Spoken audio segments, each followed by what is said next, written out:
There's a war happening, and most people don't even realize they're in it. It's not loud, it's not violent, but it's constant. And if you don't fight back, it will eat you alive from the inside out.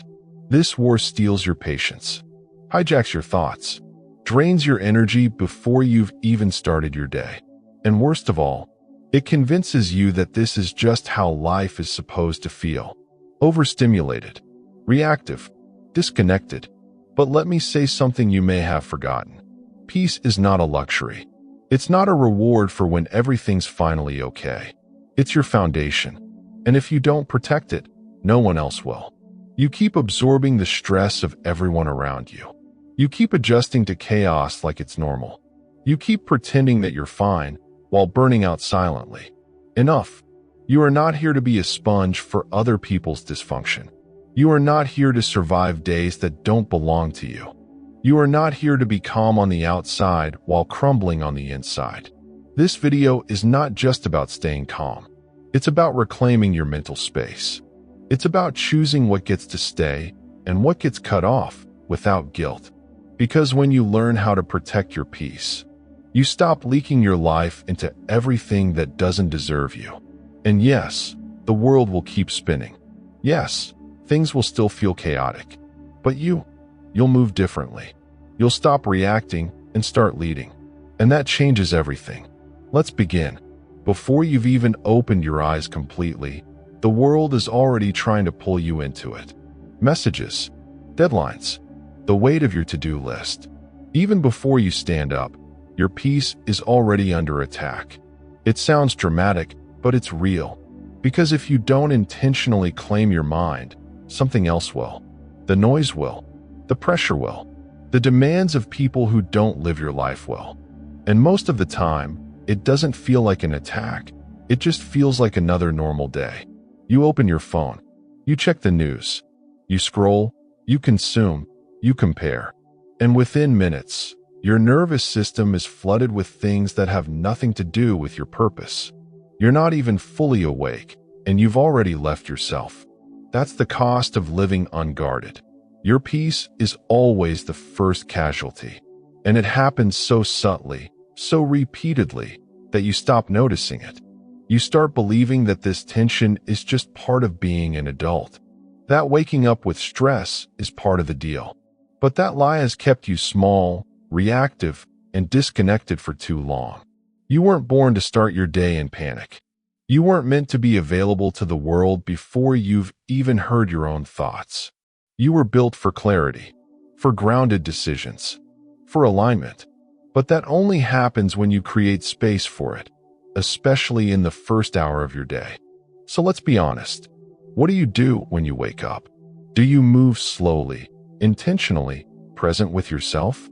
Or do you immediately open the door to 1,000 other voices? Because the difference between those two, that's the difference between peace and noise, between living from your center and being dragged around by everyone else's urgency. And it doesn't take a perfect routine to change it. It doesn't require silence, candles, or a 1-hour ritual. It just requires ownership. What would it look like to own your mornings? To take back the first 30 minutes and give them back to yourself? Even if all you do is sit in stillness. Even if you journal one question. Even if you stare out the window and just breathe. That small act, that refusal to rush, is a declaration of identity. It says, my peace matters. My direction matters. I am not available to the chaos yet. And this isn't about being soft or detached. This is about becoming a clear, conscious force. One that doesn't get blown around by every notification, every headline, every demand. Because when you start your day from within, everything that comes after feels different. You don't just react. You choose. You don't just respond. You lead. Most people never give themselves this gift. They wake up late, rush through routines, skip the silence, and then wonder why they feel lost. They let the world set the tone for their day. And that tone is usually fear, urgency, or noise. But you're here because you've already felt the cost of that life. You're not looking for tricks or hacks. You're looking for ownership. So here's where you begin. Reclaim your 30 minutes. Start with one small boundary, no phone. Not until you've grounded yourself. Then ask, what matters to me today? How do I want to feel? What is mine to carry, and what isn't? You don't need the perfect answer. You just need space to ask. Because when you do this, when you take that space seriously, your nervous system starts to recognize that it's safe again. Safe to think clearly. Safe to move intentionally. Safe to feel peace, even in a world that thrives on panic. And if even one part of this is hitting you right now, take a second to commit. Not to me, to yourself. Because this only works if you actually do it. If you choose it tomorrow morning, and the next, and the next. That's how peace becomes not just something you seek, but something you embody. And yes, it's hard in the beginning. The habits are strong. The noise is tempting. But you are stronger than your old patterns. And this step, though small, will become your foundation. The moment you choose to belong to yourself first, that's the moment everything begins to shift. There's a kind of noise that doesn't come from outside. It's not traffic. It's not people shouting. It's not even the endless scroll of your phone. It's quieter than that, but more dangerous. It's the tension you carry in your jaw. The way your shoulders stay slightly raised, even when you're resting. The constant mental checklists running in the background, even when you're not working. It's that feeling that you always have to be on, even when no one's asking anything from you. That's the noise I'm talking about. The kind that wears you down silently. The kind that doesn't make headlines, but hijacks your peace every single day. You've carried it for so long that you started to believe it was just part of life. That being overwhelmed is the same as being responsible.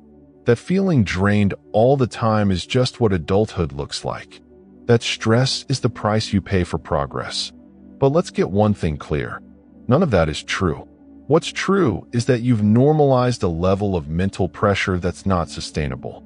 You've adapted to a pace that's breaking you down, slowly, invisibly, but consistently.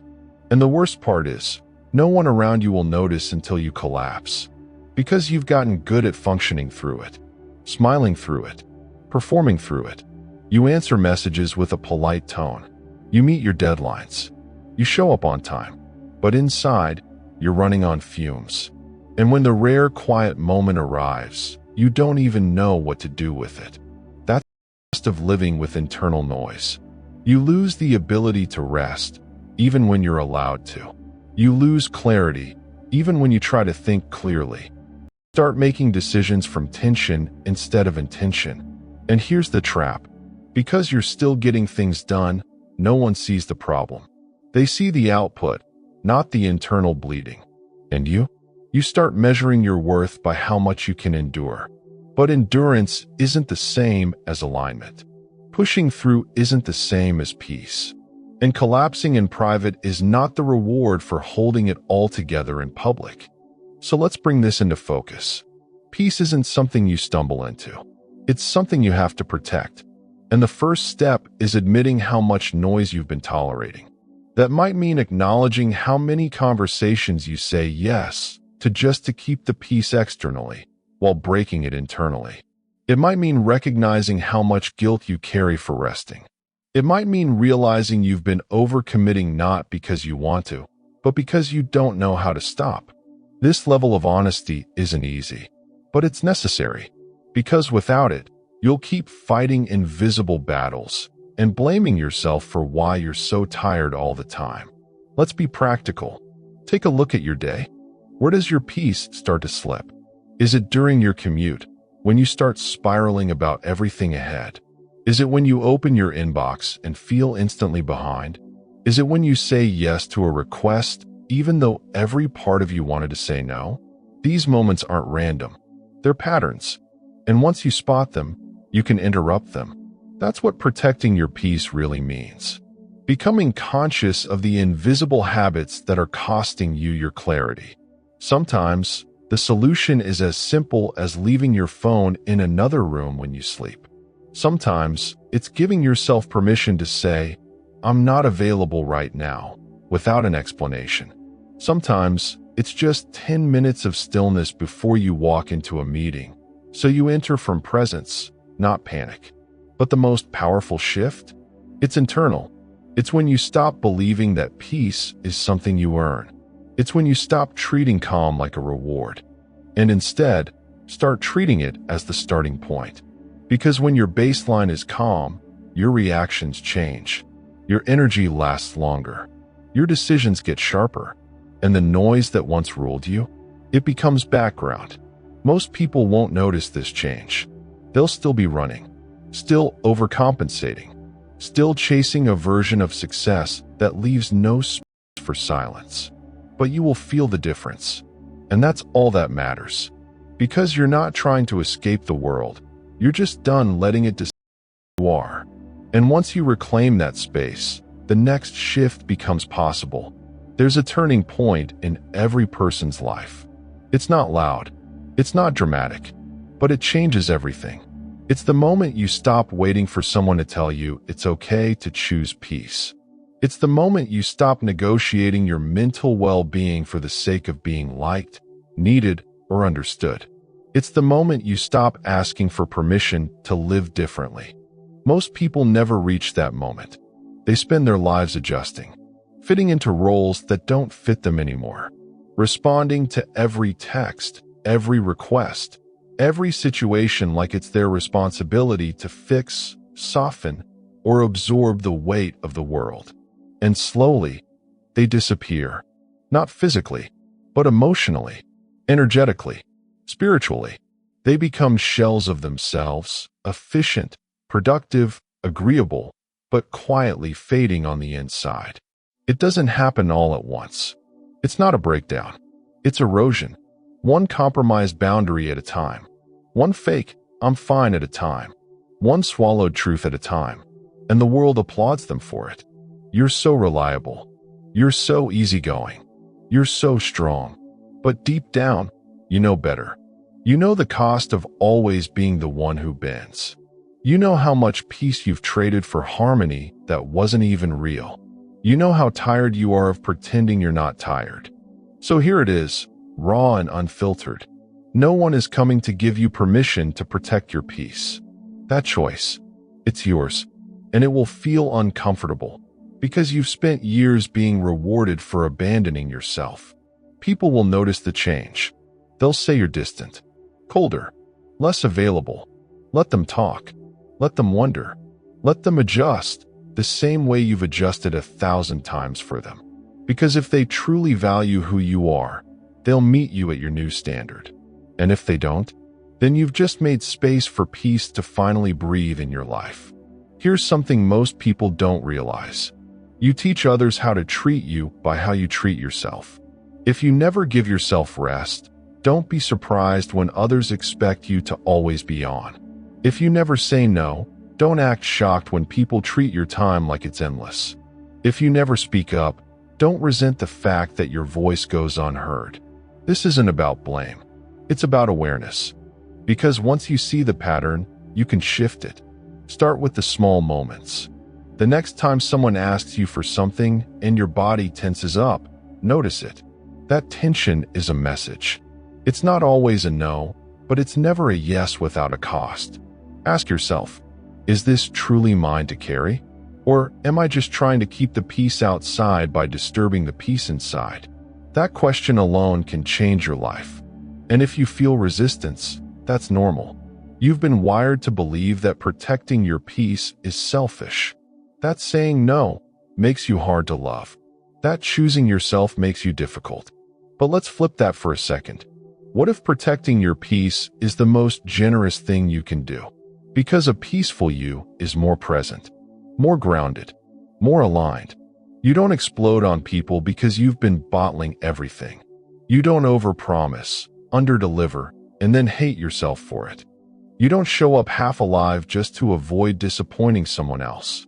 You show up whole, clear, honest.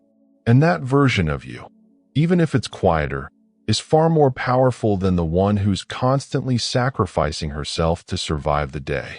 So here's what I want to know, and I mean this sincerely. What's one thing you've been tolerating that's costing you your peace? Drop it in the comments. Not just for me, but for yourself. To name it, to see it, to finally say, this is where I draw the line. Because once you name it, you can start moving differently around it. And that single shift, that line in the sand, can be the beginning of a life that feels like it actually belongs to you again. We'll keep building from here. But first, pause, reflect, and get honest about what's still stealing your peace, even if no one else sees it. Peace isn't destroyed in one moment. It's eroded in a series of small, quiet decisions. The kind you tell yourself don't matter. Like answering one more message, even though your body is begging for rest. Like saying sure when every part of you wants to say no. Like staying in a room that drains you, just to avoid making things awkward. You don't lose your peace because of one big event. You lose it slowly, choice by choice, moment by moment, until one day you wake up and realize you don't even remember what peace feels like anymore. So if you want to protect it, you have to start in the smallest places. Not in a retreat, not in a weekend off, not in a perfect environment that finally gives you permission to relax. You start in the middle of your real life, in the chaos, in the noise, in the decisions you've been calling normal but are actually destroying your clarity. Ask yourself, what do I allow by default? Do you let people interrupt your focus constantly just to be polite? Do you take calls when you're not mentally available, then wonder why you're so resentful afterward? Do you overcommit, then guilt trip yourself into pretending you're fine? Those are the moments that break your peace, not because they're huge, but because they're constant, and they form a pattern of self-abandonment masked as responsibility, a pattern of overextension disguised as being a good person, a pattern of urgency that feels productive but is actually rooted in fear. So let's flip the lens. Instead of asking, what do I have to do today? Ask, what actually deserves me today?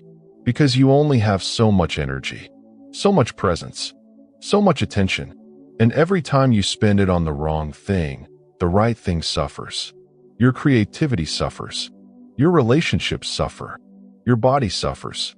Protecting your peace means building a life where your actions reflect your values, not just your obligations. That starts with awareness, with catching yourself in the act of compromise. You're about to reply yes. Pause. Ask yourself why. You're about to jump into a task out of panic? Breathe. Check if it's truly urgent. You're about to say, I'll just push through? Stop. Ask what that's costing you. And this isn't about being rigid. It's about being real. Because real peace isn't fragile. It's built on decisions that align with who you are, not who the world wants you to be. Let me give you a practical example. You've had a long day. You get home. There's a request waiting for you. Maybe from work, maybe from someone close to you. You feel the tug. I should help. I should respond. I should be available. But what if you didn't? What if you paused, took a breath, and asked, do I have the energy to do this well? Or will I just be resenting it silently the whole time? That single pause can change everything. You might still say yes, but from a grounded place. Or you might say no, and realize the world didn't fall apart. And that's how it starts. Peace becomes your default, not because life gets easier, but because you get clearer. You no longer betray yourself to keep the room comfortable. You no longer run on guilt. You no longer confuse being busy with being aligned. You start showing up with intention. You speak slower, decide slower, move slower, not because you're lazy, but because you've stopped letting urgency dictate your worth. And slowly, your days begin to feel different. Less reaction, more rhythm, less obligation, more direction, less noise, more self-respect. Because you've stopped making peace conditional. You've started making it your standard. Not everyone will understand. Some people will test your new boundaries. Some environments will try to pull you back into old patterns. But every time you choose a small moment of clarity over chaos, you strengthen the version of you who lives from peace, not panic. And when that version becomes your default, Your life begins to organize itself around it. That's when peace is no longer something you protect. It becomes who you are. Not everyone will support your peace. Some people don't know how to exist without noise, without drama, without urgency. They move through life on edge and expect you to move with them.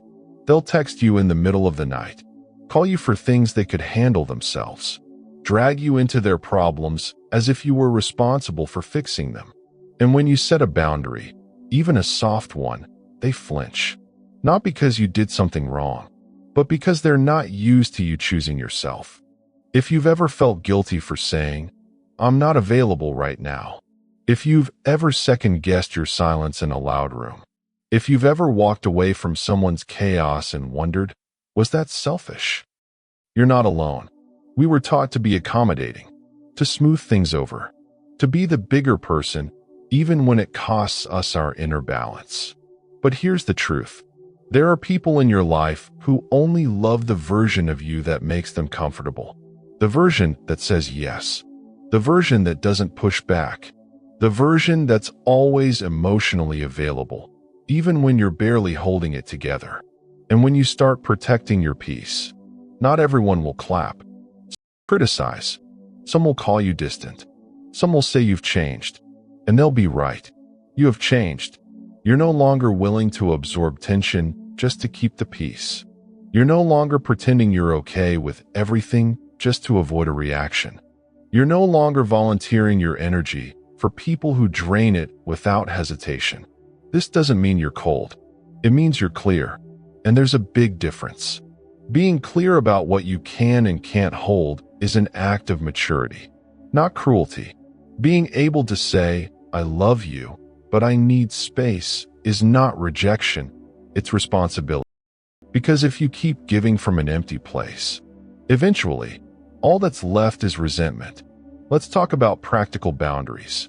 You don't owe instant replies to anyone. You don't owe explanations for every no. You don't have to be available just because someone else is uncomfortable with silence. Try this. Next time someone reaches out in a moment when you're emotionally unavailable, pause. You can respond later. You can say, "I'll get back to you when I have the bandwidth." Or even simpler, "Not right now." That might shake them, but that's okay. People who are used to access without limits will always push back when you draw a line. But over time, the people who truly respect you, they'll adjust. They'll learn your rhythm. They'll come to understand that your peace isn't a threat, it's a filter. And for those who never adjust, let them go. Not out of spite, but out of clarity. Because if protecting your peace costs you a few relationships, it's worth it. The relationships that are meant to grow with you will make space for the new version of you. The ones that don't were built on conditions that no longer serve your life. And here's the deeper truth. Sometimes, the person who disrespects your peace the most is you. The version of you that says yes to avoid discomfort. The version that wants to be liked more than she wants to be. The version that knows what she needs, but stays silent to keep the room happy. So this step isn't just about other people. It's about confronting the part of you that still believes peace has to be earned. You don't owe your energy to anyone who expects you to be their emotional cushion. And you certainly don't owe it to your old self, who didn't yet know the cost. From now on, let your peace be a non-negotiable. Let it be the filter through which every relationship passes. Not to push people away, but to keep yourself intact. Because if your peace doesn't survive the interaction, it wasn't worth it. Let's be honest. Some days, it won't matter how centered you woke up, how well you planned, how clear your boundaries were. Because chaos doesn't ask for permission. It arrives. Unexpected, unwanted, unapologetic. The call that changes your schedule. The conversation that knocks the wind out of you. The pressure that builds when 5 things go wrong at once. And in that moment, it feels like all the inner work disappears. Like your peace was never real, just an illusion you bought into for a while. You find yourself reacting again, spinning, snapping, drained. But here's what you need to remember. True peace is not tested in calm waters. It's revealed in the storm. The purpose of all the work you've been doing, the awareness, the boundaries, the clarity, is not to escape chaos. It's to anchor you when it arrives. Most people think peace means avoiding conflict. But real peace? It's not about avoiding anything. It's about facing life with a nervous system that doesn't collapse under pressure. Pretending the world isn't loud. It's about learning how to stay grounded when the noise is real and relentless. So how do you do that? You stop making chaos your cue to panic. You stop letting your nervous system decide who you are.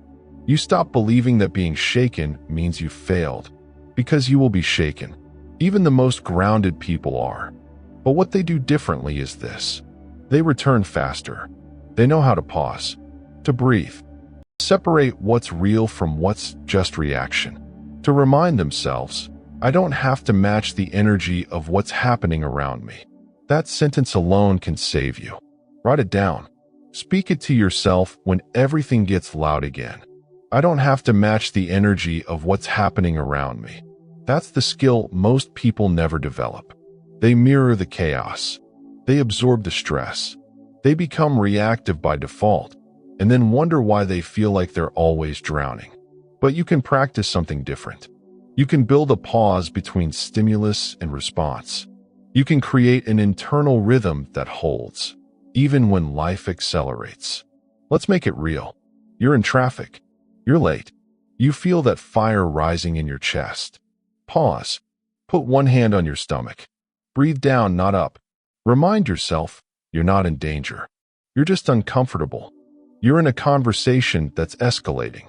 The other person is raising their voice. You feel your jaw tighten. Your fists clench. Pause. Slow your response. Don't interrupt. Don't retaliate. Respond when you've returned to yourself, not from the heat of the moment. You check your phone and see 10 messages waiting. Your brain starts spinning. You feel like you're already behind. Pause. Look at your hands. Feel your feet against the ground. Decide what deserves your energy, not what demands it loudest. These aren't tricks. They're signals to your nervous system that you're still in charge. And the more you practice them, the more your body starts to believe, I can be in the middle of chaos and still be okay. Because that's the deeper shift. Peace becomes less about the conditions and more about the container. You are the container, and your job is not to control the environment. It's to regulate how you carry yourself through it. The world will keep rushing. People will keep projecting. Plans will keep falling apart. But you will walk differently. Not because you're numb, not because you don't feel it, but because you've trained yourself not to collapse under every wave. That's what this journey has been leading to. Not a life without storms, but a self that can stand in them without drowning. And when others see you hold that peace, they'll feel it too. You'll become the grounding presence in rooms that normally feel like chaos. Not by preaching, not by fixing, just by being still. And here's the beautiful part. You won't have to force it. Because when peace lives inside you, it starts flowing through everything you do. Your words change. Your tone softens. Your decisions become aligned, not impulsive. Even when life feels hard, you won't feel lost. Because you'll know exactly how to return to yourself, again and again and again. Peace isn't something you visit. It's something you build, something you carry, something you become, moment by moment, breath by breath, choice by choice. You've spent so long surviving chaos that calm feels foreign. You've been so reactive for so many years that being grounded almost feels irresponsible. But now you know better. You've seen the cost of living scattered, and you've seen what starts to unfold when you protect your space like it actually matters. Because it does. This entire time, you weren't lacking discipline. You weren't weak. You weren't dramatic. You were just overstimulated. Overcommit. Overconnected to everything, except yourself. And once that becomes clear, your standards begin to rise quietly. You stop apologizing for needing stillness. You stop explaining why your presence is limited. You stop tolerating people, situations, habits, and thoughts that only exist to drain you. You've tasted what it feels like to belong to yourself again. And once that happens, there's no going back. Because peace isn't just something you feel. It's something you walk with, something you lead with, and something you protect, not out of fear, but out of clarity. From this day forward, you no longer need to explain your boundaries. You no longer need to justify your silence. You no longer need to shrink your needs to keep the world comfortable. You've chosen a different path, a path where urgency doesn't run your schedule, where guilt doesn't dictate your decisions, where your presence is deliberate, not scattered. And yes, there will be days when the noise tries to return, when your phone lights up before your breath settles, when your peace feels fragile again. But now, you have something most people don't: awareness. You can see the tension coming. You can feel the old patterns knock. And instead of reacting, you pause. You center. You lead. That is mastery. Not perfection, but recovery. Not control, but alignment. And as you continue, your life will begin to reflect it. You'll find yourself in rooms you once avoided and remain calm. You'll hear criticism that used to sting and feel grounded. You'll encounter urgency and respond without losing yourself in it. This is how you reclaim your life, not by changing the world around you, but by changing how you carry yourself within it. Let people wonder why you don't rush. Let them notice how quiet your energy is, but how deeply it lands. Let them ask how you stay so steady when things go sideways. You won't need to answer. They'll feel it, because the person you've become doesn't just protect peace. They embody it. And if you ever forget, come back to this. You are not here to prove anything. You are not here to be everything for everyone. You are not here to abandon yourself just to keep the chaos running smoothly. You are here to live from a place of presence, of intention, of quiet, powerful self-respect. And when you lead from that place, the world begins to respond to you differently, not because it changed, but because you did. If this journey spoke to something deep inside you, don't keep it to yourself. Leave a comment. Write what shifted. Write what you're releasing. Write what you're finally choosing to protect. Not for attention, but to mark the moment where everything started to align. Because today, you stopped waiting for the world to feel safe enough. And you started becoming the safety you were looking for. That's not just peace. That's power. And it's yours now.